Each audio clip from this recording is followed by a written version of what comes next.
إن الحمد لله نحمده ونستعينه ونستغفره ونعوذ بالله من شرور أنفسنا ومن سيئات أعمالنا.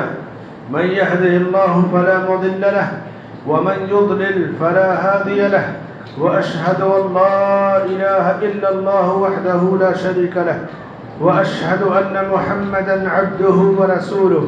أما بعد، يا أيها الذين آمنوا اتقوا الله حق تقاته ولا تموتن إلا وأنتم مسلمون.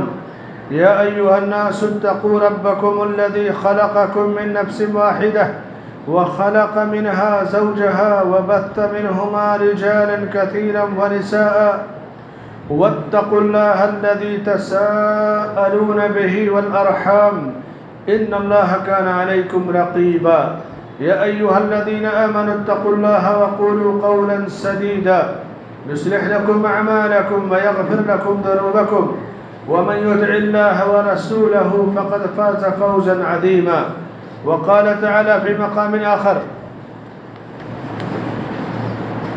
ولما ورد ماء مدين وجد عليه أمة من الناس يسقون ووجد من دونهم امرأتين تزودان قال ما خطبكما قالتا لا نسقي حتى يصدر الرعاء وأبونا شيخ كبير فسقى لهما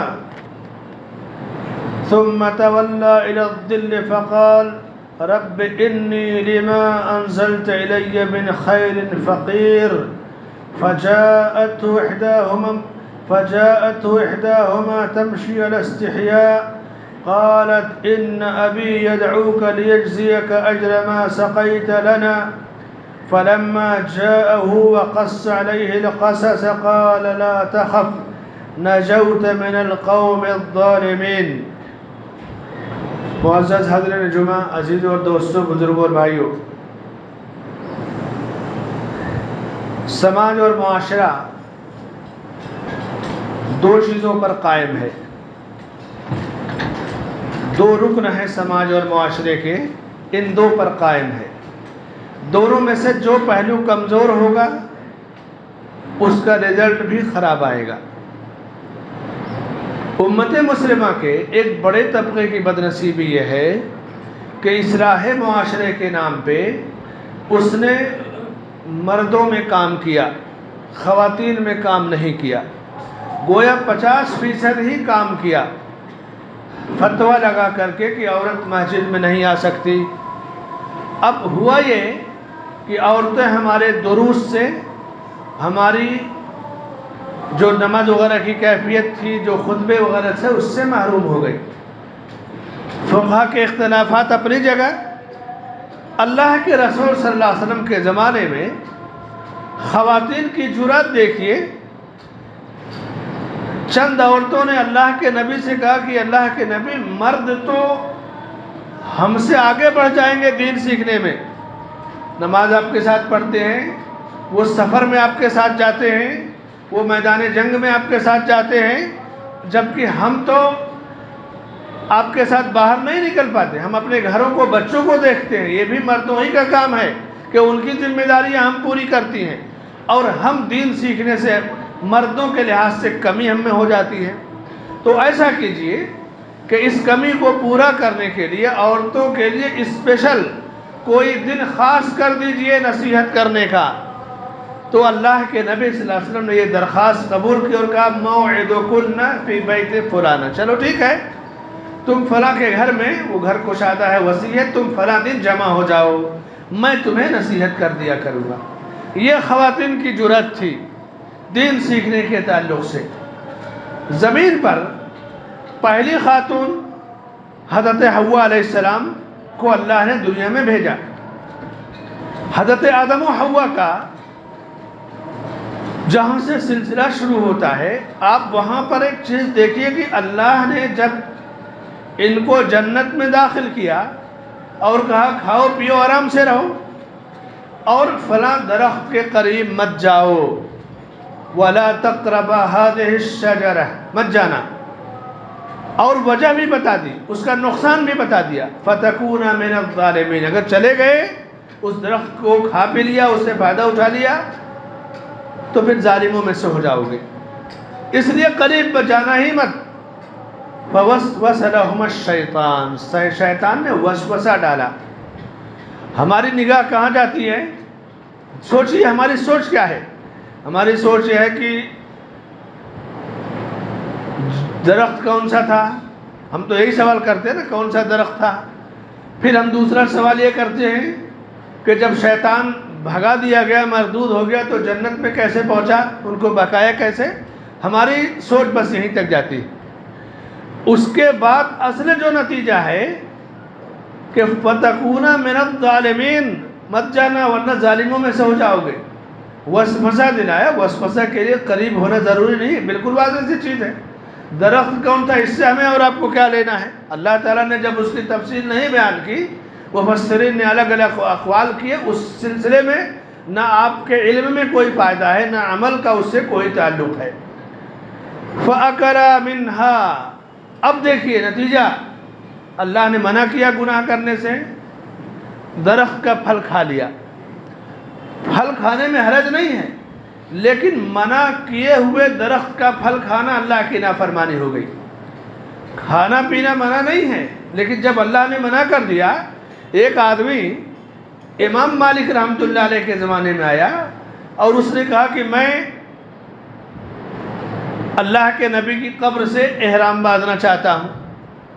کہا مجھے تم پر فتنے کا خوف ہے، کہا مجھے نبی سے محبت ہے، کہا لیکن نبی سے محبت تو یہ ہے کہ جہاں سے نبی نے احرام باندھا وہاں سے تم باندھو۔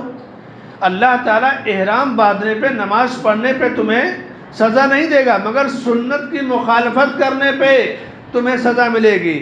فبدت لہما سوآتہما، انہوں نے درخت کا پھل کھا لیا، پھر وہ ان کے جسم کا لباس اتر گیا۔ وَطَفِقَا يَخْصِفَانِ عَلَيْهِمَا مِنْ وَرَقِ الْجَنَّةِ، تو پھر جنت کے درخت جو تھے اس کے پتوں سے جسم کو چھپایا۔ معصیت اور گناہ کا سب سے خطرناک اور پہلا نقصان یہ ہوتا ہے کہ آدمی بے لباس ہونا پسند کرے گا۔ جس کے پاس جتنا زیادہ گناہ ہوگا وہ بے حیائی، بے لباسی کو اتنا ہی پسند کرے گا۔ یہ دنیا جہاں سے شروع ہوتی ہے وہاں سے نتیجہ نکل رہا ہے۔ فَأَكَلَا مِنْهَا فَبَدَتْ سَوْآتُهُمَا وَطَفِقَا يَخْصِفَانِ عَلَيْهِمَا مِنْ وَرَقِ الْجَنَّةِ، یعنی آپ بے حیائی، بے حجابی کو معمولی چیز نہ سمجھیں، گناہوں کی کثرت، غیرت کا مر جانا، اس کی وجہ سے چیزیں یہاں تک آتی ہیں۔ اب اس کے بعد دنیا کے اندر جو صالح معاشرہ تشکیل پایا، چونکہ آدم و حوا نے اللہ سے توبہ کیا، اللہ نے ان کے گناہوں کو معاف کر دیا، لیکن دنیا والوں کو سبق دیا کہ معصیت اور نافرمانی سے تمہاری عورتوں میں بے حجابی آئے گی، تمہارے ہاں بے پردگی آئے گی، تمہارے ہاں عریانیت آئے گی۔ یہ دنیا جب سے وجود میں آئی، پہلی خاتون جو دنیا میں آئی، وہاں سے اس نتیجے سے دنیا والوں کو سبق دیا کہ گناہ اور معصیت سے، رب کی نافرمانی سے بچو، ورنہ بے حجابی، بے حیائی اور عریانیت سے تمہاری عورتیں نہیں بچ سکیں گی۔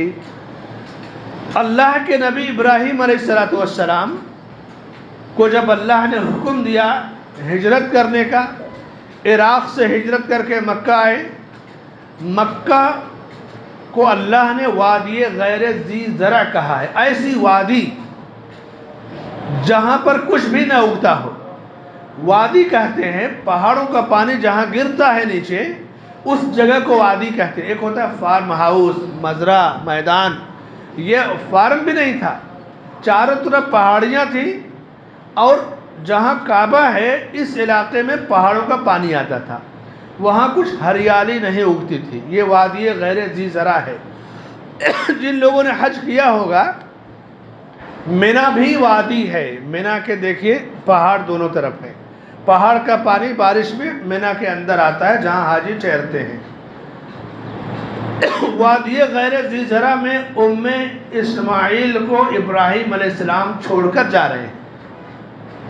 حضرت حاجرہ نے سوال کیا، باپ کے حساب سے کھجور پانی رکھ دیا جو اس وقت کی غذا تھی، پوچھا ان سے کہ ہمیں کس کے سہارے چھوڑ کر جا رہے ہیں؟ ایک سوال، ابراہیم علیہ السلام خاموش تھے۔ دوسرا سوال وہی دہرایا، ابراہیم علیہ السلام پھر خاموش تھے۔ تیسری بار جب سوال پوچھا جواب نہیں دیا تو حضرت ہاجرہ نے کہا کیا اللہ کا یہ حکم ہے؟ کہا ہاں۔ کہا پھر اللہ ہمیں ضائع نہیں کرے گا۔ یہ ہے ایمان، یہ ہے توکل، یہ ہے شوہر کی اطاعت۔ بیوی کو حق ہے شوہر سے سوال کرنے کا، لیکن ضروری نہیں کہ شوہر ہر سوال کا جواب دے دے، لیکن جب سوال کا جواب دینا ضروری ہو تو جواب دیا جائے گا۔ اسماعیل کی زندگی میں یہ چیز ملتی ہے۔ اور اس کے بعد پھر ابراہیم علیہ السلام وہاں سے پھر فلسطین گئے، اسحاق علیہ السلام اور حضرت سارہ کو بسایا۔ پوری تفصیل آپ تاریخ میں، سیرت میں پڑھیے اور دیکھیے کہ پوری امت کا وجود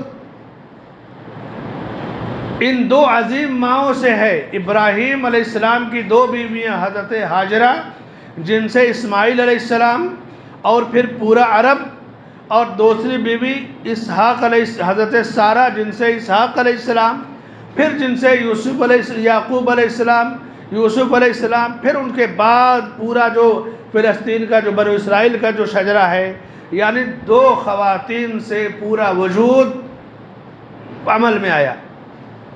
اور دونوں نے اپنی اولاد کی جو تربیت کی، انبیاء کا جو شجرہ ہے، قرآن پڑھتے جائیے اور اس موضوع سے فائدہ اٹھاتے جائیے۔ ایک وقت وہ تھا کہ پورے مکے میں بتوں کی پوجا ہوتی تھی، کفر دندنا رہا تھا۔ اللہ نے جب اپنے نبی محمد صلی اللہ علیہ وسلم کو نبی بنایا، کس میں دعوت دیں، کیسے کہا جائے کہ بتوں کی عبادت نہ کرو، پہلی وحی آئی، خود آپ گھبرا گئے۔ غار حرا سے اپنے گھر آئے، حضرت خدیجہ سے کہا کہ مجھے چادر اڑا دو، زملونی زملونی، کپ کپی طاری ہو گئی۔ جب چادر اڑایا گیا، کپ کپی دور ہو گئی، تو آپ صلی اللہ علیہ وسلم نے کہا کہ لقد خشیت علی نفسی، مجھے اپنی جان کا خطرہ محسوس ہو رہا ہے۔ اور غار حرا میں جو دیکھا آپ نے، جبرائیل علیہ السلام آئے، اقرا کہا، آپ نے کہا میں پڑھنا نہیں جانتا، پھر آپ کو سینے سے لگا کر دبوچا، کہا اقرا، آپ نے کہا میں پڑھنا نہیں جانتا، تیسری بار سینے سے زور سے دبوچا اور کہا اقرا بسم ربک الذی خلق۔ پورا واقعہ آپ نے حضرت خدیجہ کو بیان کیا۔ پورا واقعہ آپ بار بار سن چکے ہیں، جانتے ہیں۔ اس کڑے ماحول میں پورے مکہ میں کس سے اپنے راز کی باتیں کہی جائیں، کون ہے جو صحیح رہنمائی کرے؟ حضرت خدیجہ وہ خاتون تھی جنہوں نے پہلا کام یہ کیا کہ آپ کو تسلی دی، کہا کلا واللہ لا یخزیک اللہ ابدا۔ یہیں سے جڑیں مضبوط ہو رہی ہیں، ہمت و حوصلہ بلند ہو رہا ہے۔ یہ جو ہم بمبئی ماہم کی مسجد میں دین اسلام کی باتیں سن رہے ہیں، یہ حوصلہ کس نے دلایا نبی کریم صلی اللہ علیہ وسلم کو؟ ایک خاتون خدیجہ بنت خویلد رضی اللہ عنہا نے کہا قسم ہے اللہ کی، اللہ آپ کو کبھی رسوا نہیں کر سکتا۔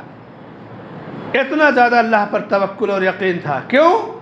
اس لیے کہ آپ صلہ رحمی کرتے ہیں، غریبوں یتیموں کا بوجھ ڈھوتے ہیں، بیواؤں کے کام آتے ہیں۔ اللہ ایسے لوگوں کو ضائع نہیں کرتا۔ اور اس کے بعد مزید تسلی کے لیے ورقہ ابن نوفل کے پاس لے کر کے گئیں۔ ورقہ ابن نوفل نصرانی عالم تھے، توریت لکھتے تھے، عبرانی زبان کے ماہر تھے۔ عمر زیادہ ہو گئی تھی، بینائی چلی گئی تھی، دیکھ نہیں پاتے تھے۔ حضرت خدیجہ لے گئیں اپنے چچا زاد بھائی ورقہ بن نوفل کے پاس کہ ذرا سن لیجیے اپنے چچا زاد سے کیا کہہ رہے ہیں۔ اللہ کے نبی صلی اللہ علیہ وسلم نے پوری تفصیل جو غار حرا میں پیش آئی بیان کیا۔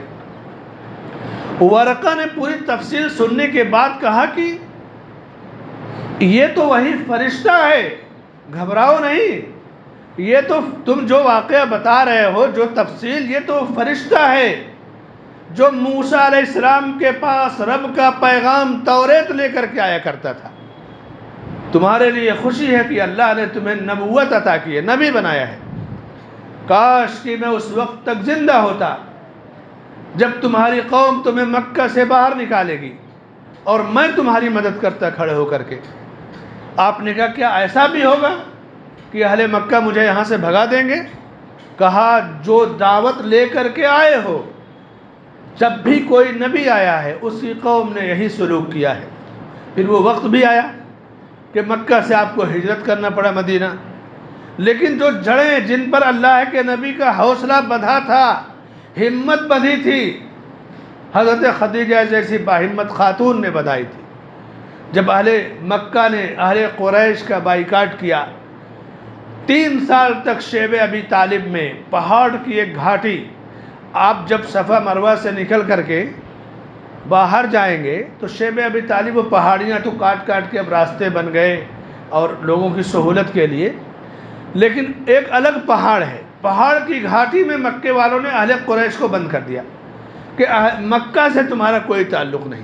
بچے بلکتے تھے، کھانا پینا نہیں ملتا تھا، درختوں کے پتے چبا کر کے چوس کر کے زندگی گزارتے تھے۔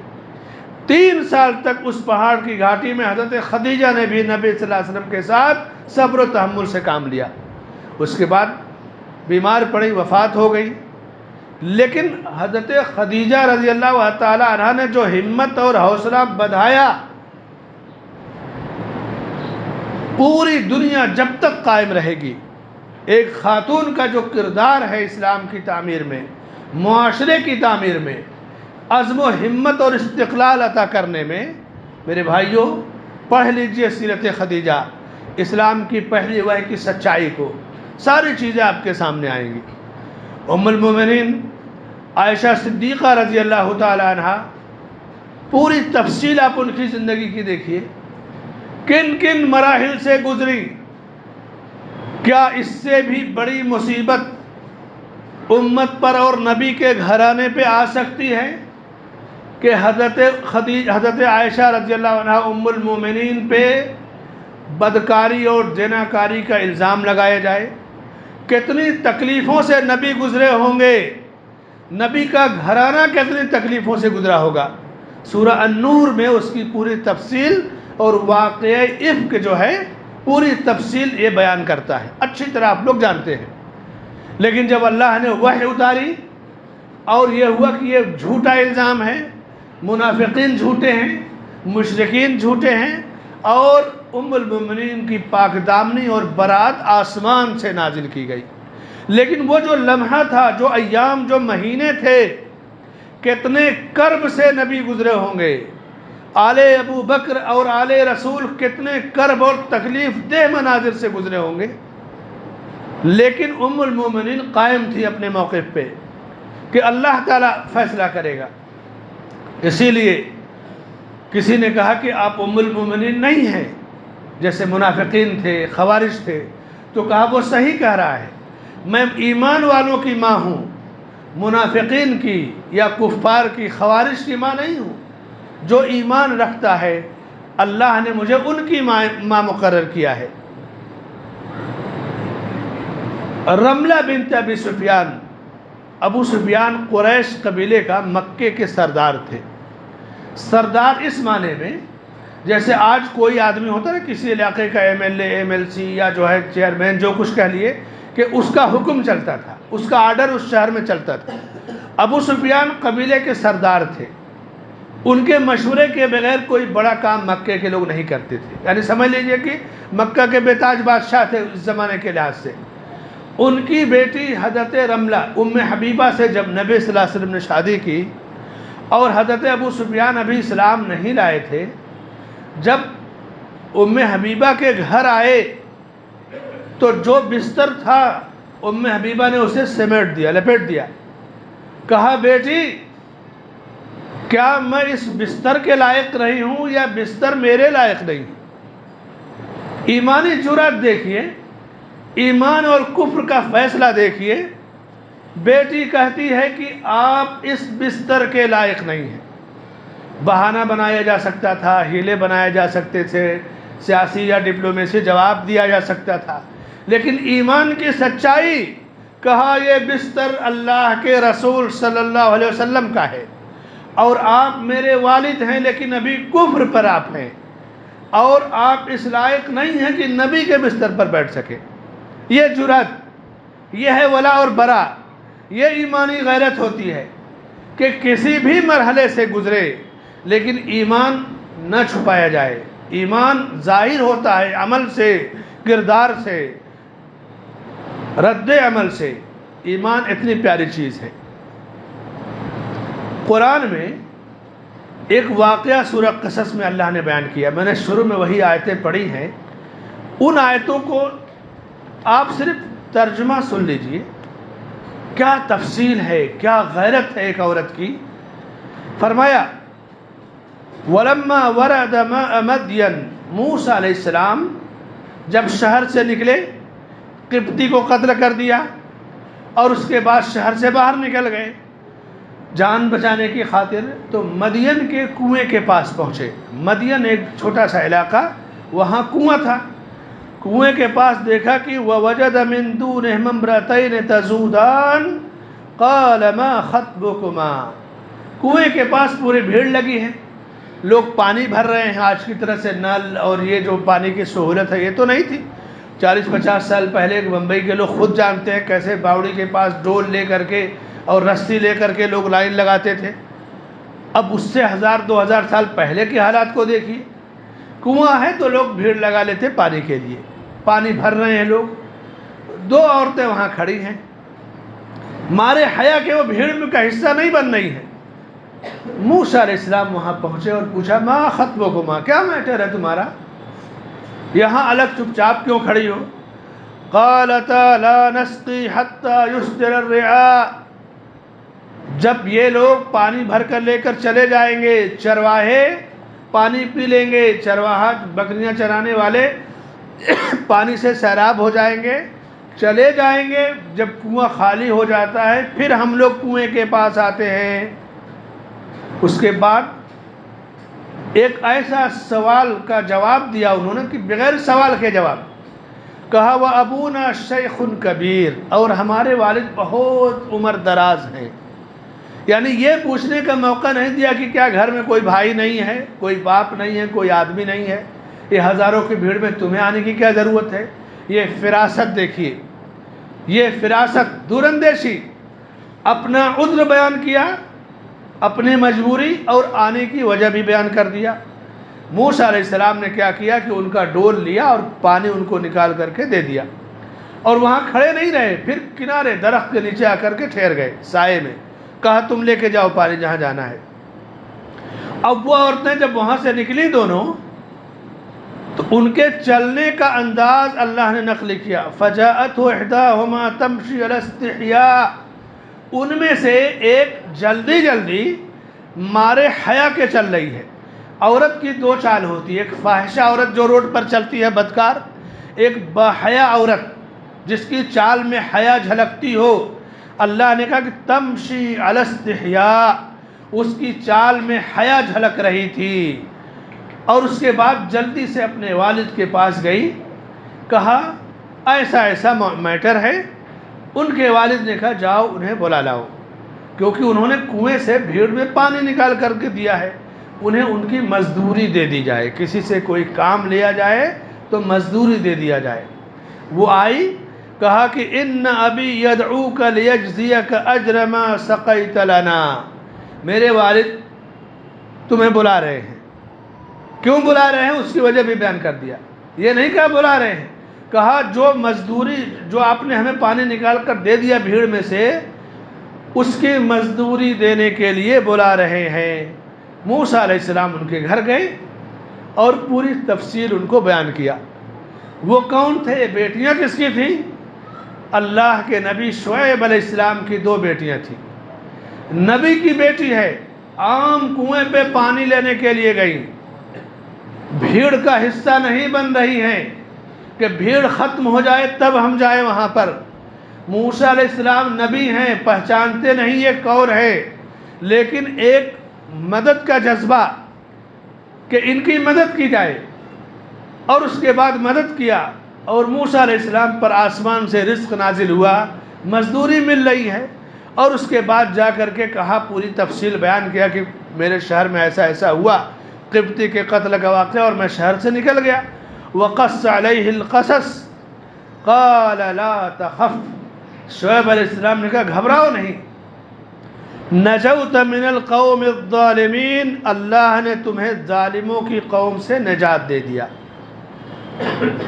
اور اس کے بعد پھر پوری تفصیل مزدوری دیا، پھر کہا کہ میں چاہتا ہوں کہ اپنی بیٹیوں میں سے ایک کا نکاح تمہارے ساتھ کر دوں، اور یہ مہر ہوگی، 10 سال جو ہے یہاں پر تمہیں مزدوری کرنا۔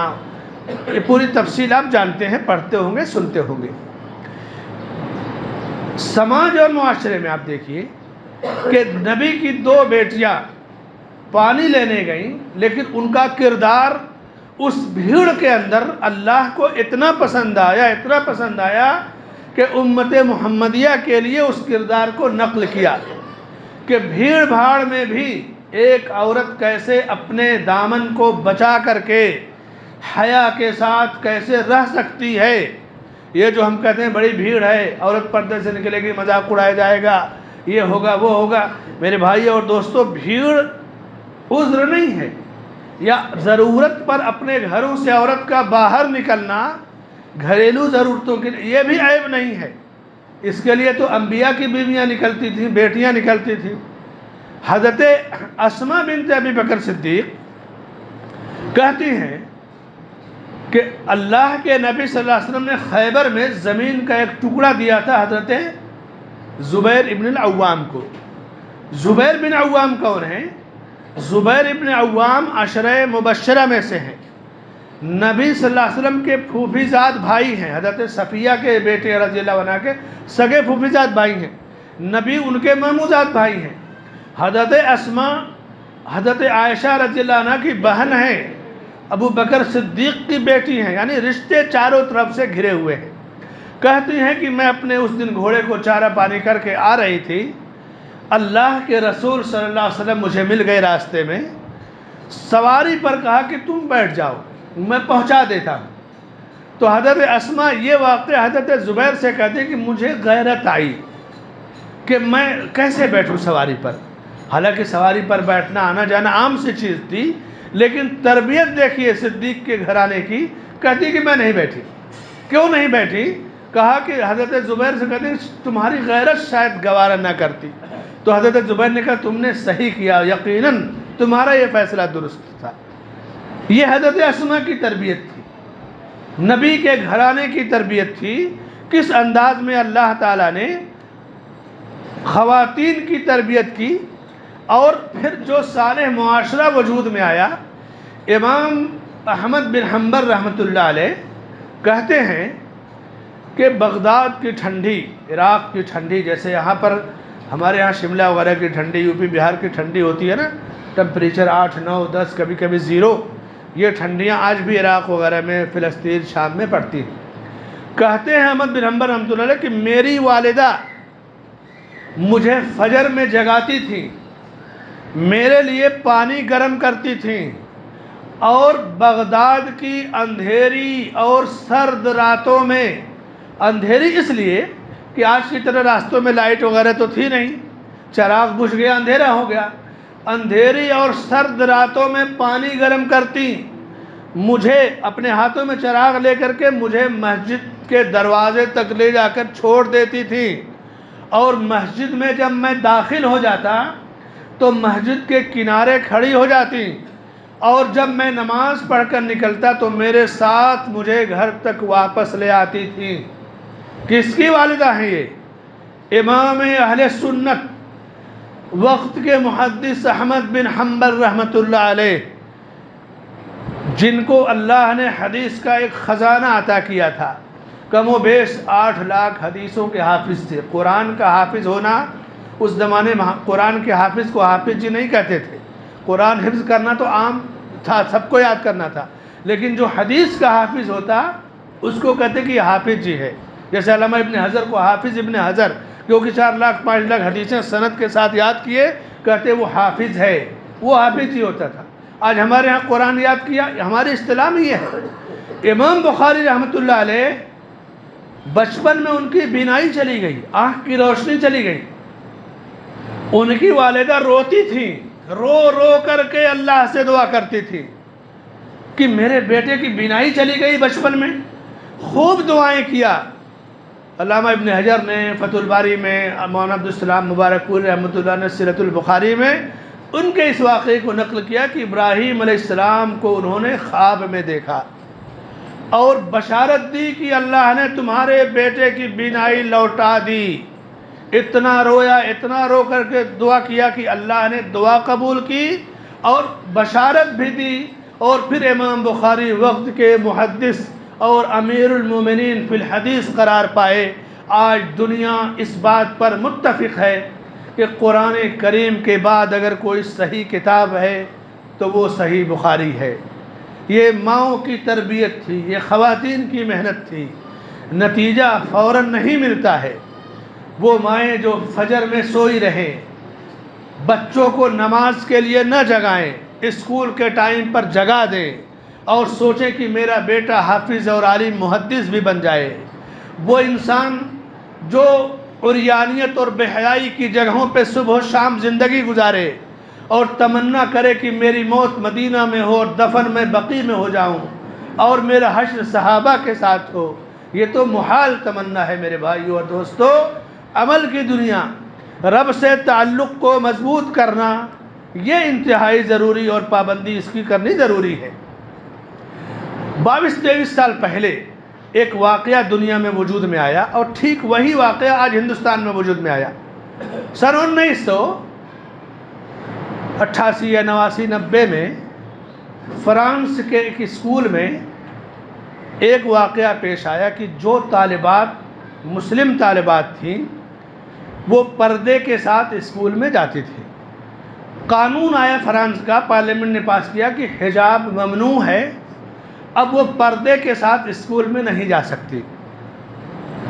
خواتین نے یہ دلیل پیش کی کہ آزادی شخصی آزادی ہے، تو جب عورت کو ہاف پینٹ اور ہاف شرٹ پہننے کی آزادی ہے، ننگا رہنا یہ بھی آزادی میں شامل ہے، تو کیا حجاب یا نقاب یہ ہماری آزادی میں شامل نہیں ہے؟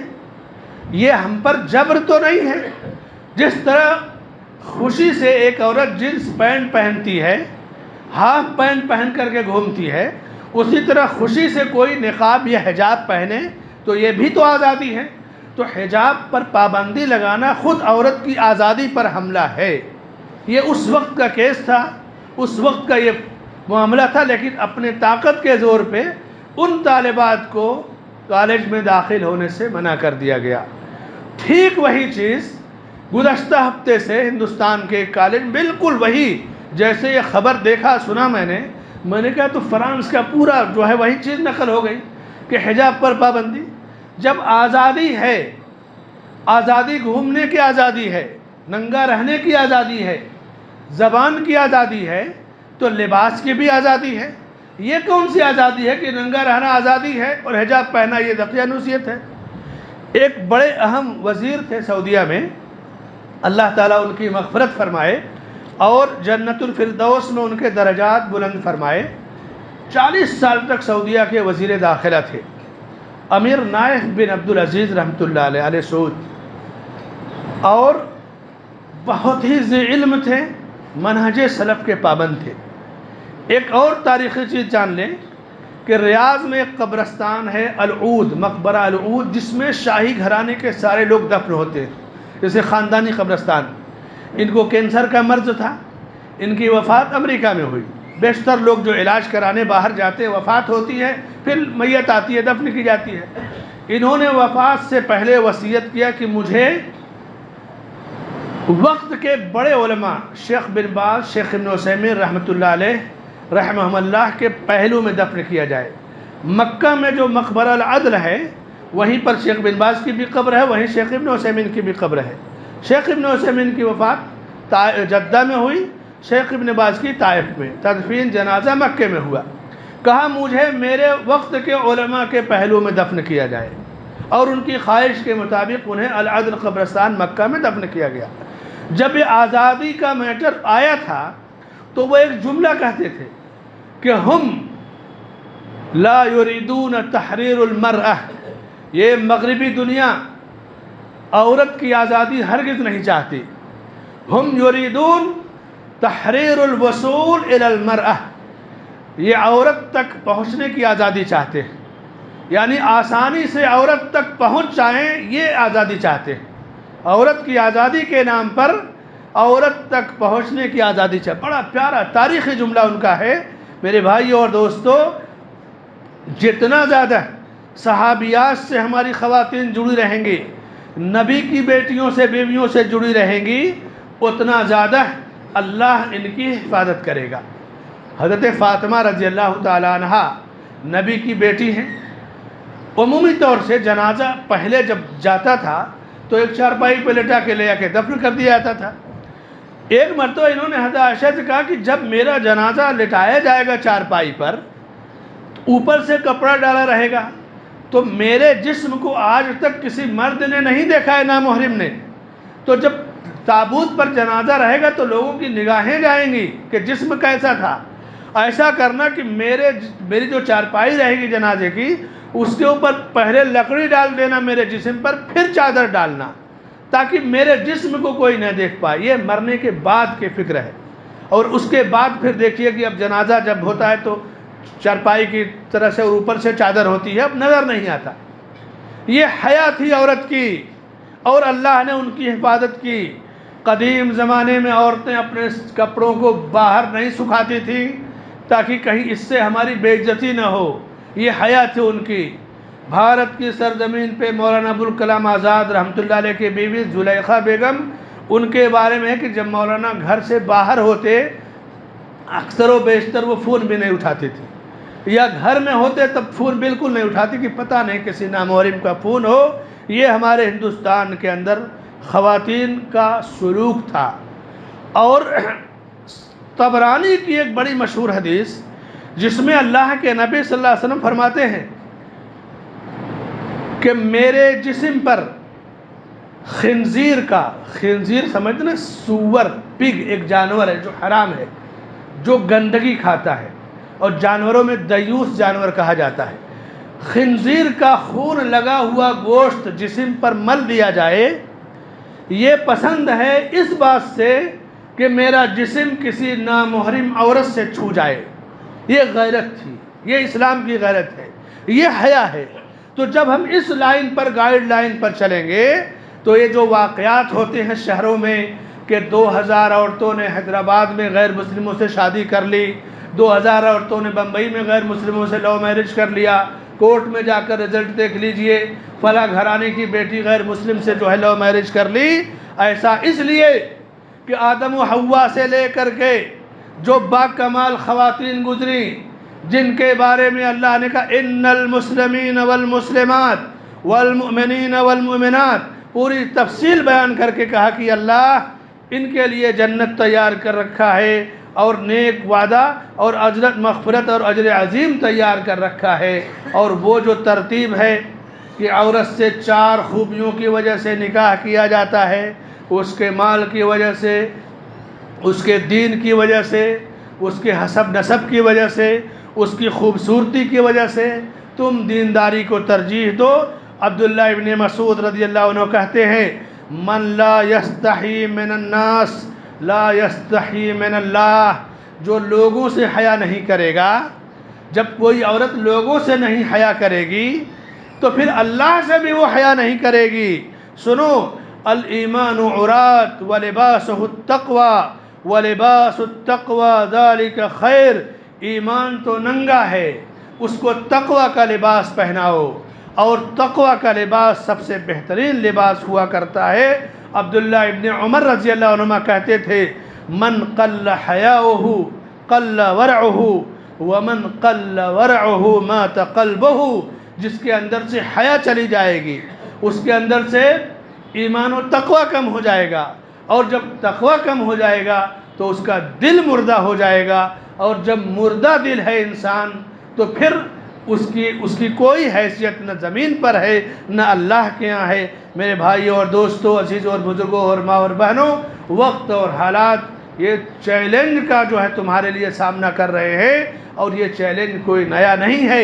پہلا چیلنج ابلیس نے دیا تھا گناہ کر کے لباس اتروا کر کے، اور اللہ نے اس کا حل پیش کیا، انبیاء کی بیویاں، بیٹیاں اور بہترین مثالی تربیت اب تمہارے سامنے ایک آئیڈیل اور نمونہ ہے، اور اس کے بعد جہنمی اور کافرات فاجرات ان کی بھی زندگی تمہارے سامنے ہے، اور پھر اختیار اللہ نے دے دیا، انا ہدیناہ السبیل اما شاکرا و اما کفورا، تمہارے سامنے دونوں راستے ہیں، چوائس تمہیں کرنی ہے، اور جس پر کوئی چلنا چاہے گا اللہ اس کو اسی طرف چلا دے گا۔ وَمَن يُشَاقِقِ الرَّسُولَ من بعد ما تبين له الهدى نوله ما تولى ونصله جہنم وساءت مصیرا۔ اللہ سے دعا ہے کہ اللہ تعالی ہمیں وقت اور حالات کے تناظر میں صحابہ کرام، ازواج مطہرات اور نبی کی بیٹیاں اور بیویاں ان کو اپنے لیے آئیڈیل بنانے کی توفیق بخشے۔ ہماری خواتین، ہماری بیٹیاں، ہماری ماں اور بہنیں جس خطرناک چیلنج سے دوچار ہیں، اللہ تعالیٰ سے دعا ہے کہ ایمانی غیرت اور ایمانی حرارت کے ذریعے اس چیلنج کا منہ توڑ جواب دینے کی توفیق عطا فرمائے۔ اللہ ہمیں فتنوں سے محفوظ رکھے اور ہمیں آفات اور بلایا اور مصیبتوں سے محفوظ رکھے، آمین۔ بارک اللہ لی ولکم فی القرآن والسنہ واستغفر اللہ لی ولکم ولسائر المسلمین من کل ذنب فاستغفروہ انہ هو الغفور الرحیم۔